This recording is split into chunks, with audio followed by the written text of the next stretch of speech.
appuyer la dernière partie que vous avez développée tantôt.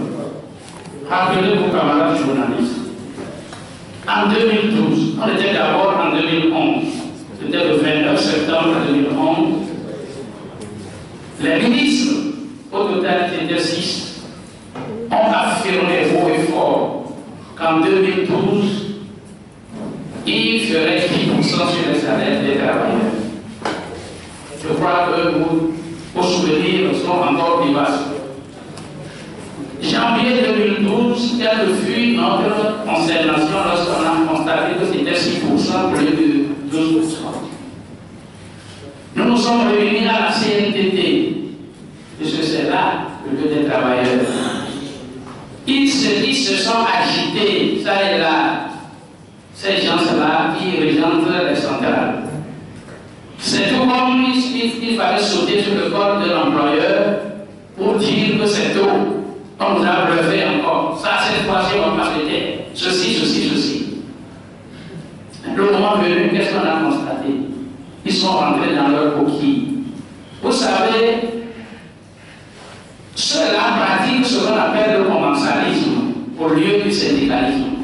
C'est-à-dire une association où les commensaux mangent à la même table, personne ne gêne l'autre. C'est un peu ça. Il a fallu que la petite fédération, que les gens décrivent aujourd'hui, la FEDEN, la Fédération des syndicats et des éducation nationale, avec notre centrale d'abord née d'ailleurs du village, nous adressions à l'époque une plateforme au Premier ministre Mungo, au Premier ministre Mungo, pour dire de tout faire pour que les 4%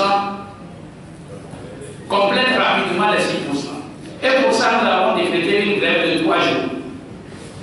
Des syndicats jaunes, comme d'habitude, on leur a brûlé des véhicules. Ils sont allés à l'intérieur du pays pour vouloir décommander le mouvement. Heureusement, les enseignants ont suivi ce mouvement partout sur les territoires. Et comme ça a tellement marché, et que ça allait peut-être déboucher peut-être en émeute quelque part, ceux qui étaient encore à l'OB2 comme centrale, que vous connaissez, avec un chapeau toujours là, pour être secrétaire de cette quoi, c'était obligé de dire, s'il vous plaît, on ne fait pas attention et on va aller aux émeutes. Et c'est ainsi que le gouvernement les a appelés pour venir signer les 4%.